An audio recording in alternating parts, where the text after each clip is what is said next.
اللهم صل على محمد النبي الأمي وعلى آله وسلم تسليما. أعوذ بالله من الشيطان الرجيم. بسم الله الرحمن الرحيم. ليس على الذين آمنوا وعملوا الصالحات جناح فيما طعموا إذا ما اتقوا وآمنوا وعملوا الصالحات ثم اتقوا وآمنوا ثم اتقوا وأحسنوا والله يحب المحسنين. يا أيها الذين آمنوا ليبلونكم الله بشيء من الصيد تناله أيديكم ورماحكم ليعلم الله من يخافه بالغيب فمن اعتدى بعد ذلك فله عذاب أليم. يا أيها الذين آمنوا لا تقتلوا الصيد وأنتم حرم ومن قتله منكم متعمدا فجزاء مثل ما قتل من النعم يحكم به ذوى عدل منكم هديا بالغ الكعبة أو كفارة طعام مساكين أو عدل ذلك صياما ليذوق وبال أمره عفى الله عما سلف ومن عاد فينتقم الله منه والله عزيز ذو انتقام. أحل لكم صيد البحر وطعامه متاعا لكم وللسيارة وحرم عليكم صيد البر ما دمتم حرما واتقوا الله الذي إليه تحشرون. کام بند کر دیا.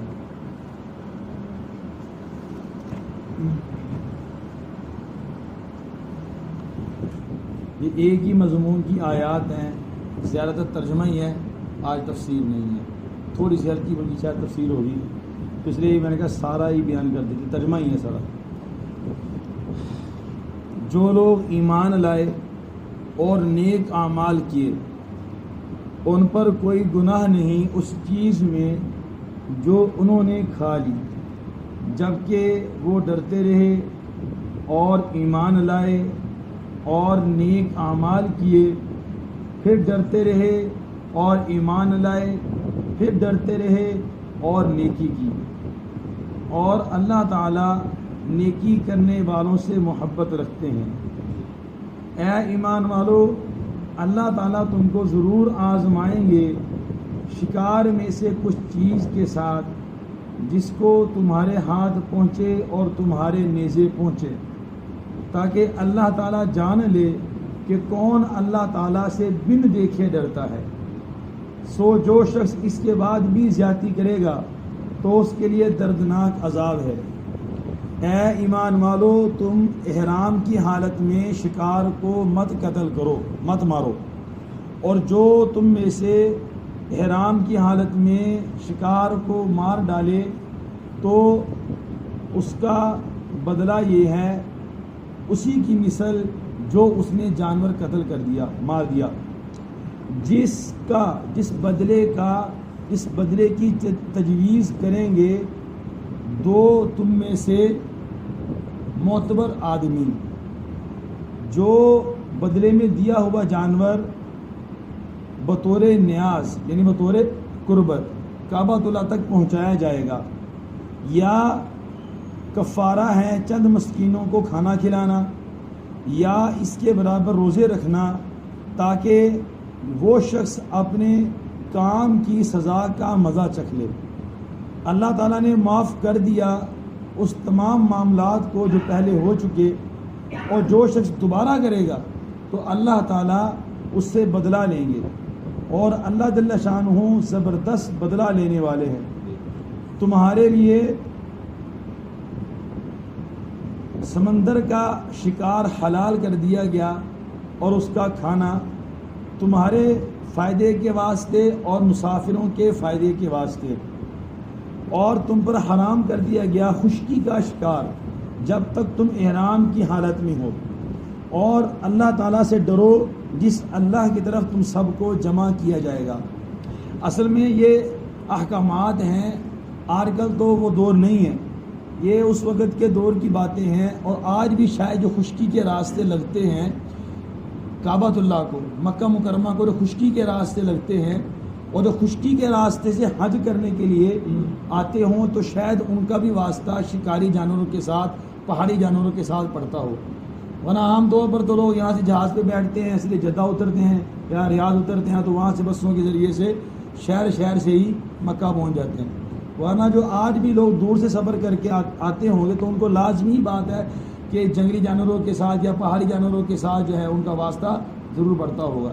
تو یہاں پر وہ لوگ اپنے گھر سے میقات بنے ہوتے تھے. آج بھی ہم لوگ جب جاتے ہیں عمرہ کرنے کے لیے یہاں سے تو ہماری ایک لمٹ ہوتی ہے، وہاں پر جا کے جہاز میں اعلان کر دیا جاتا ہے. بعض لوگ تو مثلا لاہور سے جانا ہے تو لاہور سے احرام باندھ کے بیٹھ جاتے ہیں، بعض کی فلائٹ کراچی سے ہے تو وہیں سے وہ احرام باندھ کے بیٹھ جاتے ہیں. ورنہ کچھ حدود ہماری مکہ مکرمہ سے باہر مقرر ہے. ساری جو حاجیوں کو اور عمرہ کرنے والوں کو لے کے جانے والی فلائٹیں ہوتی ہیں ان کو پتہ ہوتا ہے کہ اس جگہ سے پہلے اعلان کرنا ہے اور پھر وہ حاجیوں کو اور عمرے والوں کو احرام وہیں سے بنوا دیتے ہیں. اس جگہ کو کراس کرنے سے پہلے احرام باندھنا ضروری ہوتا ہے. جب احرام باندھ لیا آپ نے، اب احرام باندھنے کے بعد آپ اپنی داڑھی کا بال نہیں توڑ سکتے، تیل نہیں لگا سکتے، خوشبو نہیں لگا سکتے، کسی جانور کو نہیں مار سکتے، کسی جانور کو شکار کر کے نہیں کھا سکتے. وہ جنگلات ہوتے تھے نا تو جنگلی جانور ہوتے تھے تو لوگ شکار کر کے کھاتے تھے، تو احرام باندھ کے ہم شکار بھی نہیں کر سکتے. تو اس میں اس طرح کے تمام احکامات جو ہیں حاجیوں کے متعلق، عمرہ کرنے والوں کے متعلق بیان کی گئی ہیں، جس کا عام طور پہ ہمارے ہاں آج کل وجود نہیں ہوتا.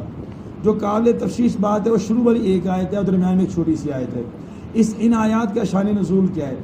جو حضرات ماشاءاللہ درس قرآن کے اندر مستقل بیٹھتے ہیں ان کی معلومات میں ہوگا کہ اس سے پہلے اس پارے کے شروع میں حلال کردہ چیزوں کا بیان آیا، پھر حرام کردہ چیزوں کا بیان آیا. اب جب حرام کردہ چیزوں کو بیان ہے اس میں دو چیزوں کا بیان آیا تھا. آپ نے سنا ہوگا شراب کا اور جوئے کا. اب صحابہ کرام کو تشویش ہوئی کہ اللہ تعالیٰ نے یہ آیت اتاری ہے کہ یہ دونوں حرام ہیں. اب جو ہمارے مسلمان بھائی شراب پیتے ہوئے فوت ہو گئے، شراب کے حرام ہونے سے پہلے فوت ہو گئے، کہ جوئے کے حرام ہونے سے پہلے فوت ہو گئے، شراب انہوں نے جو پی ہے اس کا کیا حکم ہوگا؟ جو انہوں نے جوا کھیلا وہ حرام مال ان کے پاس آیا انہوں نے کھایا، اس کا کیا ہوگا؟ تو اللہ تعالیٰ نے ان صحابہ کرام کے اس ذہن کے ایک چھوٹے سے اعتراض کو یا اشکال کہہ لیں یا چھوٹا سا کہ وسوسہ کہہ لیں، دور کرنے کے لیے یہ آیت اتار دی.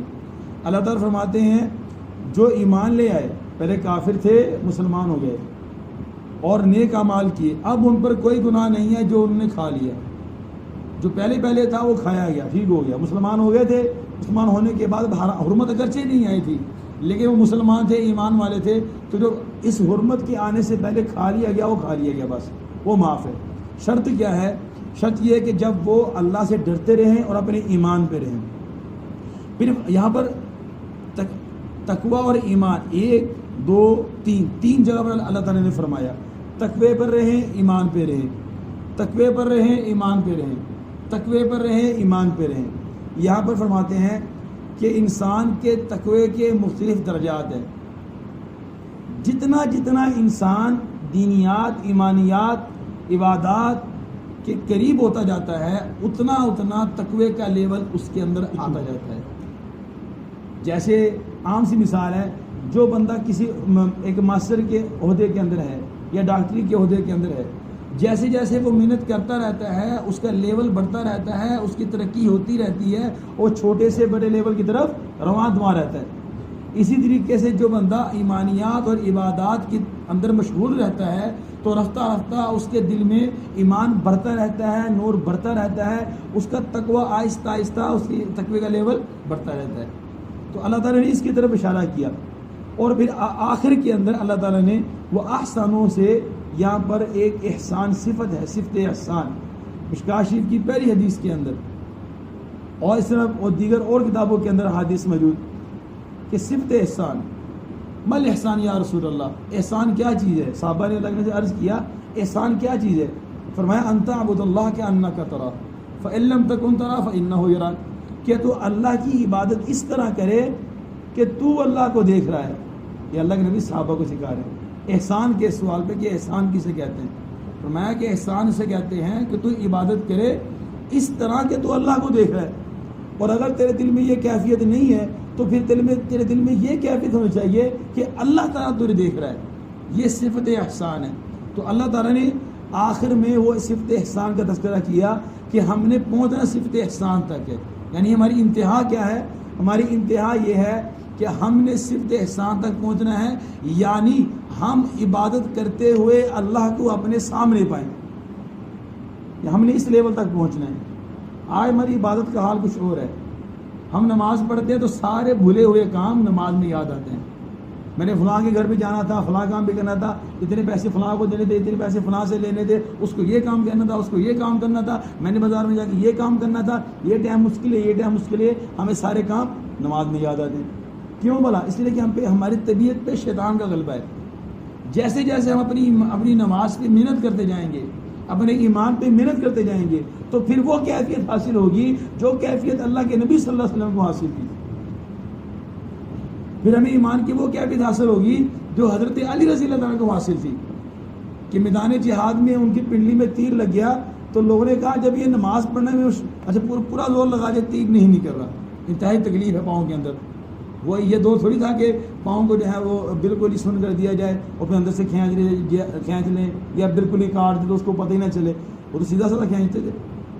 کہتے جب یہ نماز پڑھنے کے لیے کھڑے ہوں گے تو آپ تیر کھینچ لینا۔ حضرت علی رضی اللہ عنہ نماز پڑھنے کے لیے کھڑے ہوئے، نماز کا سلام پھر دیکھا لوگ دائیں کھڑے ہوئے، کہا کس مقصد سے کھڑے ہو؟ کہا جی آپ کا تیر نکالنا تھا۔ کہا تو نکال لیا، نکال لیا۔ نماز کے اندر ایسی مشغولیت ان کو پتہ نہیں چلا کہ پاؤں سے تیر نکل گیا۔ صفت احسان اس طرح صحابہ کو حاصل تھی۔ ایسے اللہ کے نبی صلی اللہ علیہ وسلم کہ صحابہ نے تو اللہ کے نبی سے نماز سیکھی ہے نا، تو اللہ کے نبی صلی اللہ علیہ وسلم کی نماز بھی ایسی تھی اور ان سے صحابہ نے سیکھی۔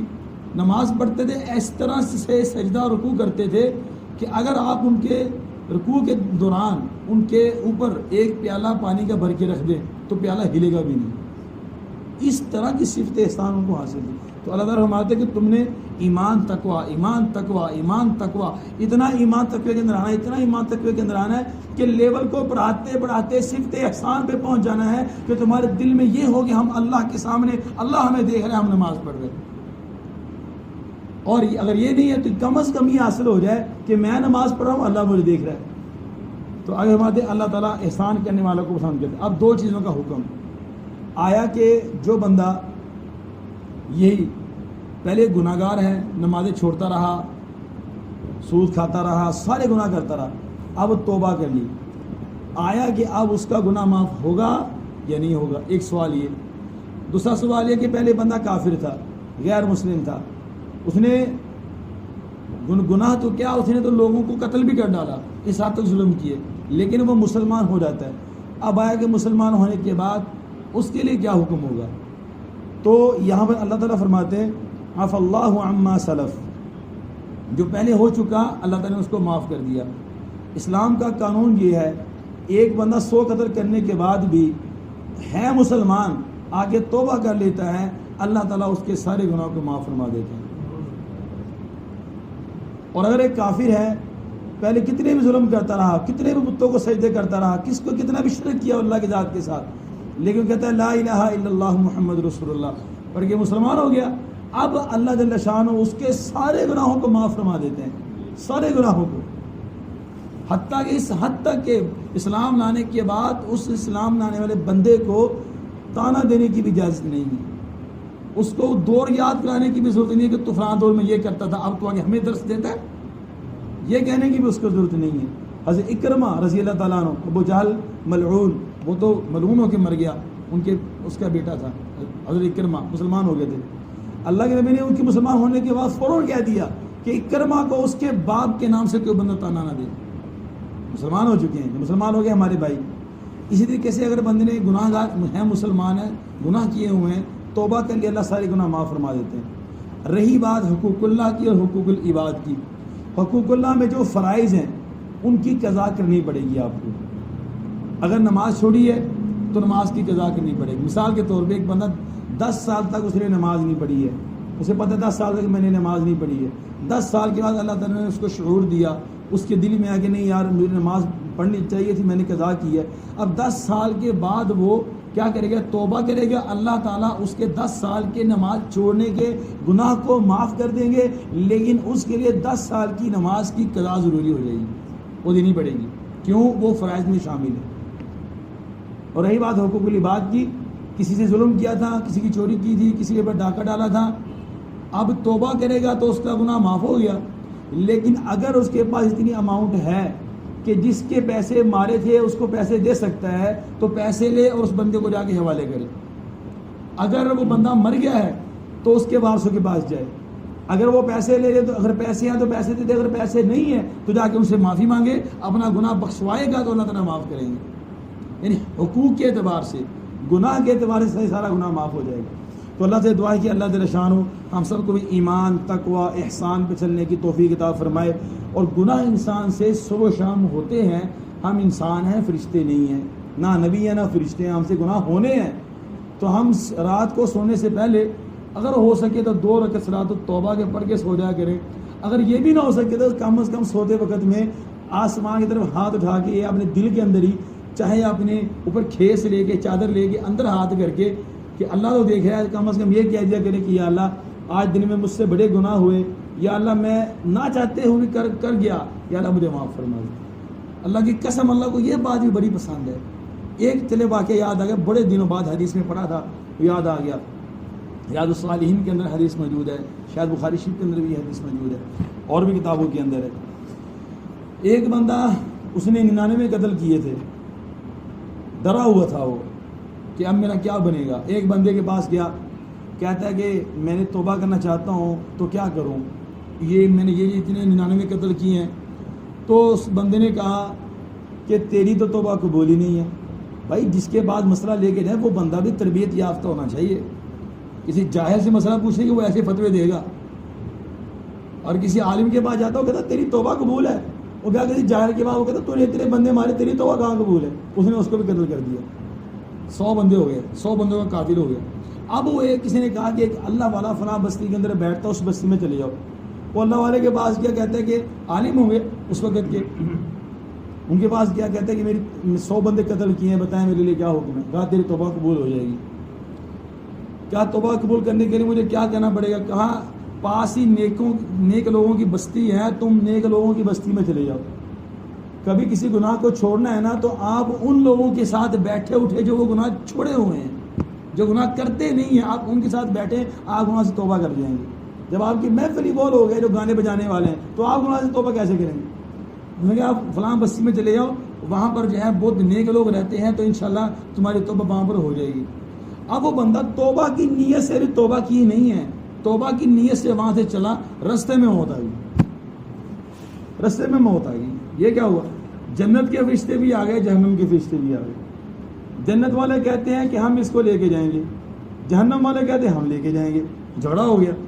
جنت والے کہہ رہے ہیں کہ توبہ کی نیت سے نکلا تھا، اس کے سارے گناہ اللہ نے معاف کر دیے، ہم لے کے جائیں گے. جہنم والے کہتے تھے 100 قتل کیے ہیں، اتنا بڑا قاتل ظالم، ہم لے کے جائیں گے. اللہ تعالیٰ نے تیسرے فرشتے کو اتار دیا. اس نے آگے اللہ کا فیصلہ یہ سنایا. اللہ تعالیٰ فرماتے ہیں بھائی زمین ناپ لو، جس طرف زمین کم ہے وہ لے جائیں، جس طرف زمین کا یعنی جس طرف بستی قریب ہے. اگر نیک لوگوں کی بستی قریب ہے تو جنت والے لے جائیں، اگر بد کردار لوگوں کی بستی قریب ہے تو وہ لے جائیں. اب سلسلہ کیا تھا؟ سلسلہ یہ تھا کہ بد کردار لوگوں کی زمین قریب تھی، نیک لوگوں کی زمین وہاں سے دور تھی. اس کی نیت پر اللہ تعالیٰ نے اس کو معاف کر دیا، اس کی زمین کو حکم دے دیا، زمین سکڑ گئی، نیک لوگوں کی بستی کے قریب ہوگی. اللہ کی رحمت دیکھیں، وہ ادھر قریب تھا بد کردار لوگوں کی بستی کے. اللہ تعالیٰ نے توبہ اس کی قبول کر لیا. ابھی توبہ کا وہاں پر تذکرہ بھی نہیں آیا، صرف ارادے سے جا رہا ہے کہ وہاں جا کے میں نے توبہ کرنی ہے. اللہ تعالیٰ نے کیا فیصلہ کر دیا؟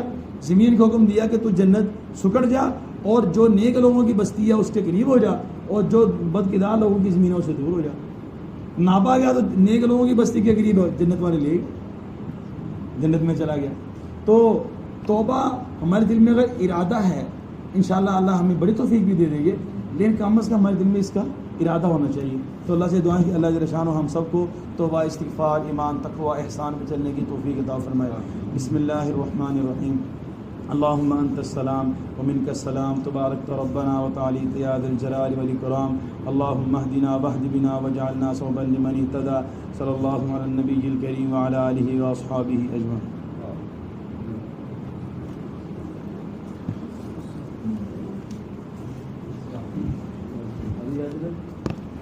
صحیح جا رہی ہے وہ صحیح جا رہی ہے.